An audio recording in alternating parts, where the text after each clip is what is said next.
সকাল থেকেই উত্তরা ছিল ব্যস্ত। স্কুলের সামনে অভিভাবকদের লাইন। স্কুল গেটের বাইরে দাঁড়িয়ে থাকা একজন মা, হাতে ছোট্ট কেকের বাক্স। মেয়ের জন্মদিন, তাই একটু আগে আসা। তিনি জানতেন না আকাশের ওপরে এক ফ্লাইট লেফটেন্যান্ট তার মেয়েকে বাঁচাতে গিয়ে আজ নিজের জীবন উৎসর্গ করতে যাচ্ছেন। প্রায় ৮,০০০ ফুট উচ্চতায় ফ্লাইটে ছিলেন ৭৬তম ব্যাচের পাইলট তৌকির ইসলাম সাগর। বিমানটি ছিল F-7 BGI, বাংলাদেশ বিমান বাহিনীর একটি বহুল ব্যবহৃত ট্রেইনার কাম লড়াকু জেট। প্রথম একক মিশন, প্রথম বাস্তব অনুশীলন। আর এই প্রথমেই তৌকির বুঝিয়ে দিলেন প্রশিক্ষণ কেবল কৌশলের চর্চা নয়, তা একটি চেতনার নাম। যেন হুমায়ুন আহমেদের উপন্যাস থেকে উঠে আসা এক চরিত্র, নীরব, সৎ, স্নিগ্ধ মায়ের মুখ দেখে মন ভালো হয়ে যাওয়া ছেলে, যার এক হাতে ছিল স্টিক, অন্য হাতে ছিল জাতির ভবিষ্যতের নিরাপত্তা। ঘটনাটি ঘটে মাত্র ১৩ মিনিটের মাথায়। বিমানটি টেক অফ করেছিল বেলা ১টা নাগাদ, আর ১টা ১৩ মিনিটেই কন্ট্রোল রুমে সংকেত আসে mechanical failure, immediate action required. তখন কন্ট্রোল রুম বারবার বলছে ইজেক্ট করো, ইজেক্ট করো। তৌকির চাইলেই প্যারাশুটে ঝাঁপ দিয়ে নিজের প্রাণ বাঁচাতে পারতেন, কিন্তু ইজেক্ট করলেই বিমানটি পড়ে যেত কোনো জনবহুল এলাকায়, স্কুল, বাড়ি, রাস্তার দোকান, হয়তো প্রাণ যেত শিশুর, মায়ের, পরিবারের। তৌকির ঠিক করলেন নিজে যাবেন, কিন্তু কারো জীবন নেবেন না। এ সিদ্ধান্ত মুহূর্তিক নয়, এটা এক ফ্লাইট ম্যানুয়ালের বাইরে থাকা নৈতিক চেতনা। এটা সেই শিক্ষা যা কেবল ভালো একজন পাইলট নয়, ভালো একজন মানুষ তৈরি করে। একজন সামরিক অফিসার যখন মৃত্যুর মুখোমুখি হন, তখনই তার আসল ব্যক্তিত্ব প্রকাশ পায়। তৌকির ছিলেন সেই কিশোর যে নায়ক হওয়ার স্বপ্ন দেখত না, যে চেয়েছিল দায়িত্ব পালনের নিঃশব্দ শ্রেষ্ঠত্ব। তিনি ছিলেন সেই সৈনিক যার ঈমান ছিল মাটির মানুষের প্রতি ভালোবাসায়। বিমানটি ক্র্যাশ করে উত্তরার সেক্টর ১১-র কাছে মাইলস্টোন স্কুলের একাংশে। সেই মুহূর্তে স্কুল থেকে বের হচ্ছিল শিশুরা। কিছু মুহূর্ত আগে তাদের হাতে ছিল পানির বোতল, খাতাপত্র, ছোট্ট রং পেন্সিল। কিছু মুহূর্ত পরে চারিদিকে ছিল আগুন, ধোঁয়া, আতঙ্ক আর আর্তনাদ। স্কুল ভবনের সামনে পড়ে থাকে ছোট্ট ব্যাগ। বইয়ের পাতায় পুড়ে গেছে এক শিশুর আঁকা রোদ। মাটিতে ছড়িয়ে পড়ে মায়ের ফোন, বাবার মোটরসাইকেলের চাবি, শিশুর চকোলেট। ধ্বংসস্তূপ থেকে বেরিয়ে আসে নাম: শামম, মাহিন, মুনতাহা, রাইমান। তাদের কেউ ফিরে আসে না। তাদের ছবি দেখা যায় বার্ন ইউনিটের ওয়ার্ডে, আইসিইউর তালিকায়, পুলিশের রিপোর্টে। তাদের নাম হয়তো আজ খবরের কাগজে, কিন্তু কাল হয়ে যাবে কষ্টের প্রতিচ্ছবি। তৌকিরের মৃত্যুর মাঝে আমরা বেঁচে গেলাম, কিন্তু এই বেঁচে থাকাটা কি সস্তা? একজন মানুষ নিজের চরম আত্মত্যাগে আমাদের মুখে হাসি রেখে গেল। খবর ছড়িয়ে পড়ে আগুনের মতো।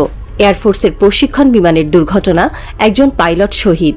মানুষ প্রথমে বুঝে উঠতে পারেনি, তারপর যখন ছবিটি ছড়ায়, সাগরের সেই হাস্যোজ্জ্বল মুখ, আকাশের দিকে তাকিয়ে থাকা চোখ, তখনই দেশের প্রতিটি কোণ থেকে কান্না ভেসে আসে। কেউ একজন ফেসবুকে লিখেছে, তিনিও তো কারো স্বামী ছিলেন, কারো ছেলে, কারো বাবা হতে পারতেন, কিন্তু তিনি দেশের জন্য বেঁচে থাকাটা বেছে নিলেন না। একজন বৃদ্ধা বললেন, বাবারে, আমি জানি না সে কে, কিন্তু আমি আজ সারা রাত ঘুমাই নাই। তার মা যেন ঠিক থাকে, আমি মোনাজাত করেছি। এমন মায়া হয়তো আত্মার গভীর থেকে জন্ম নেয়, কারণ শহীদের নাম হয়তো একসময় ভুলে যাবে অনেকে, কিন্তু তার জন্য গলে যাওয়া মানুষগুলোর চোখের জল জমে থাকবে এই মাটিতে। তৌকিরের মা, যিনি এখন বলেন, আমার বুক খালি হয়ে গেছে, এই বাক্য থামিয়ে দেয় সময়। এই শব্দ কাঁপিয়ে দেয় রাজপথ, সংসদ, সেনানিবাস। তিনি একজন সাধারণ মা ছিলেন, যিনি ছেলেকে নিয়ে স্বপ্ন দেখতেন, সন্ধ্যায় তার জন্য শাকভাজি করতেন, সকালে রুটিতে ঘি মাখতেন। আজ সেই মায়ের কোলে শুধু একটি ভাঁজ করা পতাকা। তৌকির কোনো জেনারেল ছিল না, কোনো সুপারস্টার ছিলেন না। তিনি ছিলেন শান্ত এক ছেলের প্রতিরূপ, যিনি হয়তো রাতে বাবাকে ফোন করতেন, সকালে মায়ের খোঁজ নিতেন। একজন তরুণ, যিনি ঈমানের মতো বিশ্বাস করতেন দেশের প্রতি দায়বদ্ধতায়। তৌকির ইসলাম সাগরের মৃত্যুর মধ্য দিয়ে আমরা দেখেছি জীবনের গভীর মূল্য। এই পাইলট কেবল একজন অফিসার ছিলেন না, তিনি ছিলেন একজন নীরব ইমানদার, যিনি মিশন বেছে নেন নিজের শিরায় বহমান চেতনায়। তিনি ছিলেন সাহসের জীবন্ত মূর্তি, যিনি মৃত্যুকে বেছে নিয়ে শিশুদের জীবনে আলো বুনে দেন। তার গল্প এখন প্রতিটি স্কুলে আলোচনার বিষয়, তার ছবি এখন দেয়ালে, তার নাম এখন হৃদয়ে। আমরা ভুলে যাই নাম, পদবি, র্যাঙ্ক, কিন্তু কখনো ভুলব না সেই পায়ের ছাপ, যেটা রেখে গেছেন জাতির হৃদয়ে।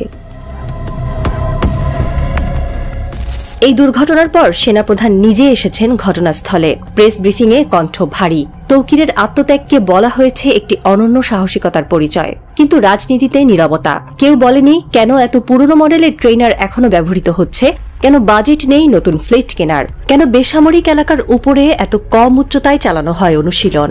এই নীরবতা এক একটা গুলি যা আহত করে কেবল তৌকিরের পরিবারকে নয়, পুরো জাতির আত্মাকে। প্রশ্ন উঠেছে, কেন এই বিমান আজ আকাশে উঠেছিল? কেন সিগন্যাল না থাকলেও বিমান ওড়ানো হয়? বিমান কি পুরনো ছিল? কনফিগারেশন কি ঠিক ছিল না? সামরিক সূত্রগুলো বলছে এটি ছিল একটি রুটিন মিশন, কিন্তু প্রতিটি জীবনে কি রুটিনে হারিয়ে যাওয়ার মতো? সামরিক বাজেটে যেখানে শত শত কোটি টাকা চলে যায় ভিজিবিলিটি প্রজেক্টে, সেখানেই কেন পাইলটের জন্য নিরাপদ জরুরি অবতরণ ব্যবস্থা নেই? একজন এয়ারফোর্স অবসরপ্রাপ্ত অফিসার বলেছেন, এই দুর্ঘটনা শুধু প্রযুক্তিগত নয়, এটা একটা সাংগঠনিক ব্যর্থতা। কিন্তু কেউ জবাব দিচ্ছে না, কেউ দায় নিচ্ছে না। শুধু একজন মা চোখের পাতা বন্ধ করে বলছেন, ও বলতো, দেশের আকাশে যদি কোনোদিন আর নামতে না পারি, আম্মু তুমি কেঁদো না। সন্ধ্যা নামে, কাঁসার থালার মতো ঢাকার আকাশ রক্তিম হয়ে ওঠে। মানুষ বাড়ি ফিরে যায়, নিউজ হেডলাইন বদলে যায়, কিন্তু কিছু মৃত্যু থাকে যা হেডলাইন হয় না, হয়ে যায় এক একটা দীর্ঘশ্বাস, এক একটা ইতিহাস। তৌকির ইসলাম সাগরের ছবি এখন দেশের বিভিন্ন স্কুল, কলেজ, অফিসে কেউ কেউ রাখে ডেস্কে, কেউ কেউ প্রার্থনা শেষে তার জন্য দোয়া করে। কিন্তু সবচেয়ে বেশি যা রাখে তা হলো স্মৃতি। ছোট্ট একটি ছেলেও হয়তো এখন থেকে বলতে শিখছে, আমি বড় হয়ে তৌকির স্যারের মতো পাইলট হব। সাগরের মা আজকাল কারো সাথে তেমন কথা বলেন না, কেবল মাঝে মধ্যে ছেলের পুরনো চিঠিগুলো পড়ে চোখ বন্ধ করে বলেন, ও বলতো, আমি যদি একদিন ফিরে না আসি, তখন তুমি জানবে আমি দেশকে বেছে নিয়েছি। আজ আমি জানি তুই দেশকে ভালোবেসেছিলি। বইয়ের পাতায় তার নাম থাকবে কিনা জানি না, জাতীয় দিবসে কেউ ফুল দেবে কিনা জানি না, কিন্তু ইতিহাস যেটা লেখা হয় অদৃশ্য অশ্রু দিয়ে, সেটা বলবে একজন পাইলট ছিলেন। তিনি নিজের প্রাণ দিয়ে অন্যদের প্রাণ বাঁচানোর চেষ্টা করেছিলেন। তিনি ফিরে আসেননি, কিন্তু আমরা তার কাছ থেকে শিখে গেছি কাকে বলে ভালোবাসা আর কাকে বলে আত্মত্যাগ। রাতে শিশুরা ঘুমিয়ে পড়ে, কিন্তু এক মা ঘুমোতে পারেন না, কারণ তার মেয়ে আজ জন্মদিনে কেক খেতে পারেনি। আকাশে এখনো ঘুরে বেড়ায় এক পুড়ে যাওয়া বিমানের স্মৃতি, আর মাটির নিচে ঘুমিয়ে আছে এক পাইলট যার সাহসে আমরা আজও দাঁড়িয়ে আছি।